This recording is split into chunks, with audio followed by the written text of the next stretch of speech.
Do you know that 1 in every 400 children and adolescents have diabetes? Diabetes is the silent killer, and it's an epidemic. And today we're going to be talking with people from the Kudzu Camp for Kids. And we're going to be talking about diabetes because it's a serious thing. Check it out.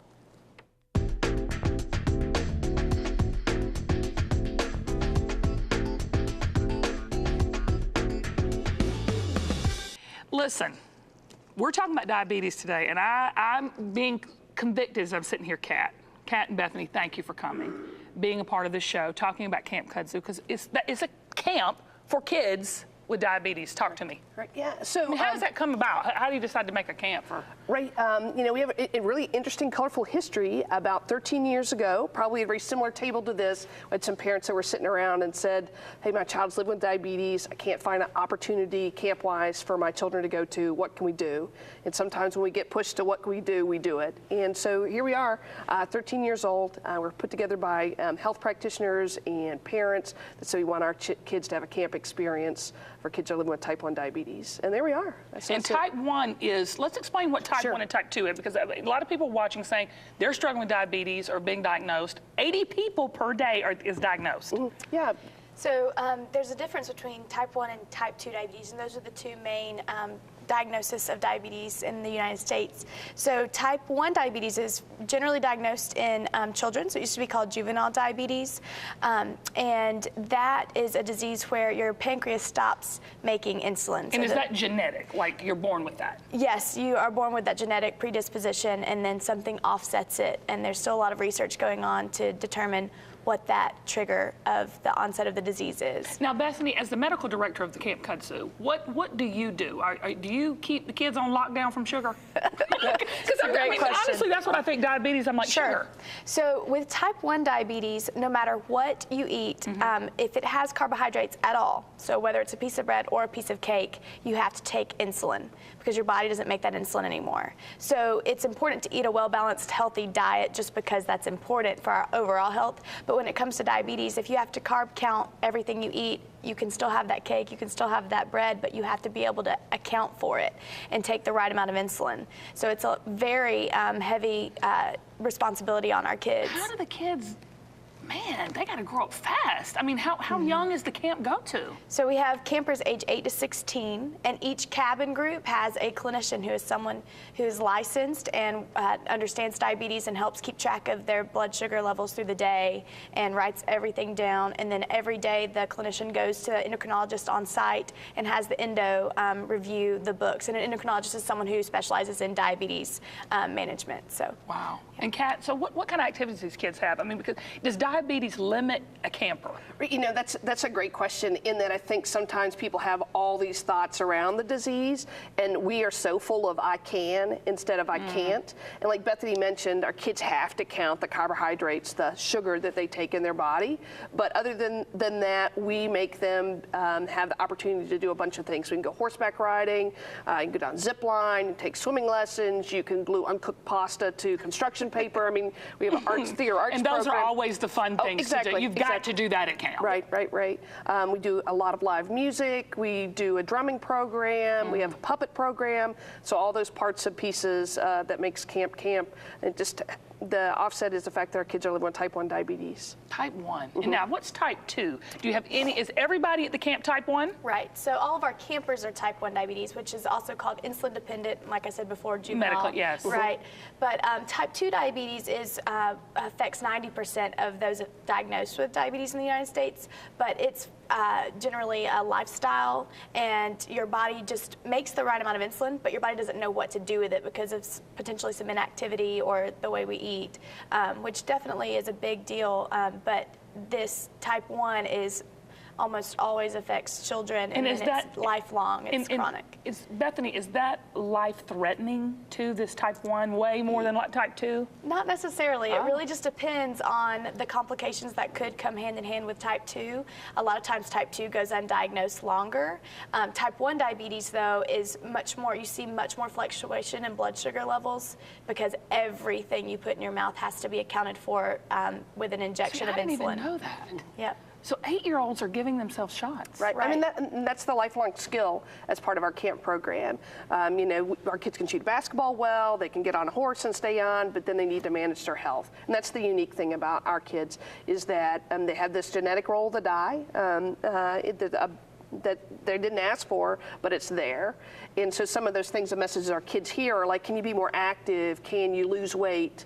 And they can't. It has nothing to do with it. Their pancreas is not going to cooperate with their body making insulin. It just doesn't do that. And so they've got to learn to cope and thrive. Correct. With type 1 diabetes. Okay, so do you have a camp once a year, twice a year, all year round? Give us the specifics. Oh yeah, sure. So we do 3 weeks of summer camp where our kids come on Sunday and they stay till the end of the week. We do that 3 times. And then we do family programs during the school year. We have family camp weekends. We do some teen girl programs only, so I act a little bit different when I'm with everybody of my same gender, and it's empowering in that way. We don't have to curl our hair for the guys that weekend. And then we actually take the kids skiing too. So we do some adventure programs as well. Wow, skiing in the winter. Correct. That is exciting. What is the hope of Camp Kudzu? Is it just one camp? Where is it located? How can we get a hold of you? Yeah, sure. We are a renter. We rent our facility, and until that changes, until we have our own place, we rent. So for a couple weeks out of the year, we're at Camp Twin Lakes, which is in Rutledge, Georgia, and towards the end of the summer, we're typically at Camp Barney Minutes, which is in Cleveland, Georgia. And how can people get a hold of you on the website? Right. So our website, www.campkudzu.org. And then we have some pages in there that kind of are aimed to our parents, aimed at parents, aimed at campers, aimed at volunteers, at fundraisers, those kind of things. So. And what do you see for the future for these kids that are dealing with type 1 diabetes? Because for me, just thinking about having to do that myself at 40 is struggle. I would struggle. So I'm just saying, what is the hope for these kids coming to this camp and learning these life skills? That they feel empowered, that they can do anything they want. As long as they take care of their health and they manage their diabetes well, they can be anything they want to be. They can go to nursing school. They can even fly airplanes now, which is kind of new. And they can do almost anything they put their mind to as long as they take care of their diabetes and they're healthy. Give me a success story, Kat. Right here. What? You have type 1 diabetes? You didn't say anything. Right. Bethany, that's amazing. I was diagnosed 19 years ago when I was 5 years old. 19, 20, 20. Yeah. Okay. Doing the math right. I'm still kind of young. But, and I went to a couple of summer camps, and a couple of them were out of the state once Georgia lost their summer camp program. And it was so disheartening when my family was like, well, we don't know if we're going to be able to afford to send you out of state because it's much more expensive. So then Kudzu was founded.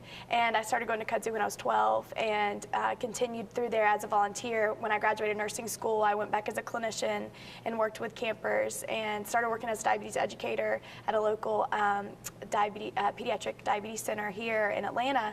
And then the position came available and I applied to become the medical director at Kudzu. And it's kind of just like a full circle. It's really neat to see how Kudzu's lasted this long, and it's how many people it impacts and how. Well, it's almost like, Bethany, it was just in the plan. Right. Do you know what I'm saying? Right. That this was the plan for your life, the call for your life. Right.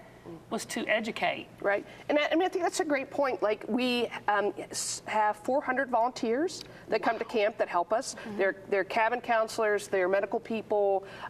They help count the snacks out. They teach puppetry, all those kind of things, arts and crafts.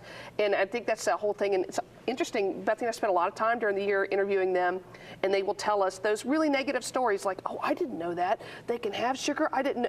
And so I think part of our message is you can be successful, you can live forever, and all those kind of things. Well, it's a little bit different. misconceptions, for right? sure. It is. Yeah. It really is. Yeah. And then in the past 10 years. Being able to manage diabetes has changed significantly with the onset of new insulins and more things that we know about what carbohydrates do to the body. And so sometimes we have some of those messages stuck in our head around that too. What do carbohydrates do to the body? So carbohydrates are actually energy that the body uses to function. And without carbohydrates, you wouldn't live. So even people that do those diets like Atkins, they still get carbs through the vegetables they eat. There's still carbs in those. The good carbs. The good carbs, right. But without insulin, your body cannot break down those carbs and bring them into your cells. So as someone living with type 1, your body doesn't make that insulin anymore, so you have to replace that insulin exogenously, which means take a shot or use an insulin pump to deliver that insulin for the amount of carbs you're having. So like Kat was saying, it has definitely improved over the last decade, no doubt, but it's still very time consuming. You check your blood sugar 6 to 8 times a day to have in target control, and to also take insulin every time you put anything in your mouth, or anytime you're going to exercise, you have to kind of plan ahead. And it's all doable, but it's something that you have to be dedicated to doing to have good results. And to train a young child, I see Right. the importance now of how important a Camp Kudzu is. Right. It's a little bit different than, hey, we're going swimming and I forget to put my towel in the bag. I mean, it's a life skill, and we've got to teach kids to do that, to be that success. And sometimes our parents are a little nervous about sending them to camp. I would be. Yeah, and then I would be. And I say that, it's like I'm thinking like, all right, Mom, you going on the honeymoon with them because they got to learn to take it. Yeah, you're right. And then you're going to college. Here's my third roommate. Yeah. I want to. Yeah, I can see the nervousness of the parents in letting go, especially in a situation like that. But the life skills, what you're teaching. Exactly. And we do it just kind of happenstance. It happens. We don't do like a big lecture. Here's your pancreas. Next slide. Here's your pancreas. No, it's a fun camp. Yeah, I mean, it's all kind of built into what we do. You're not the oddball. I mean, I am, because I'm not living with type 1. I'm that outsider, and so our kids kind of have a switch. They're not that only kid in school, like the statistic you started out with.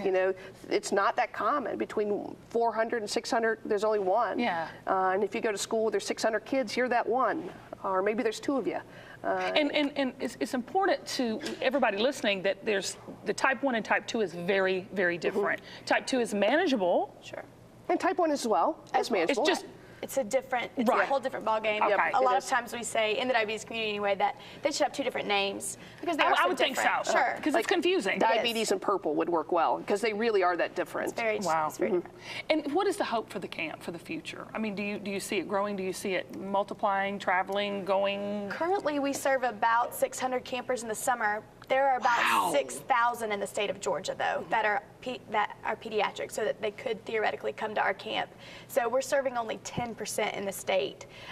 Sometimes that's the dates of camp that because we're renters, we have to kind of get what weeks we can have, and we're so thankful for those. But sometimes that doesn't work well with campers, a vacation time or school schedules. So definitely we can see it growing. We want to see it grow. Because they can't come, Bethany, Kat, to a regular camp. I mean, eventually they could, right. Yes. And so Bethany and I aren't doing our job if kids can only come to Kudzu. Oh, gotcha. And so when they're young and they're new in diagnosis and they're learning those skills and they're in a community of people that are living with type 1 and we understand, we get it, that's where they need to be. And then they can go off and do whatever they want. And if they want to come back to be with us because of the community and the fact that everybody speaks diabetes, that's great. So there's a dual purpose.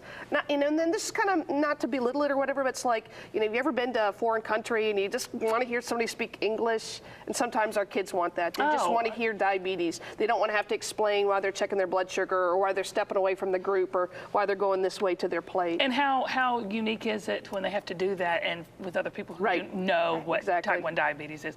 Thank you for coming. Thank you. Absolutely. I want to encourage you to get a hold of Camp Kudzu. If you know a child with type 1 diabetes, you said 8 to 16. There you go. 8 to 16 years old. campkudzu.org. And I've been on the website. It's precious. I mean, even young people would get on and play around on it. And also, you can donate and give of your time and your money to the camp because they would certainly appreciate it. Thank you again, Kat and Bethany, for being here. I didn't know you had type 1 diabetes. You snuck that in on me.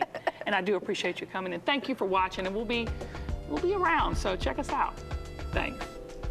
Absolutely.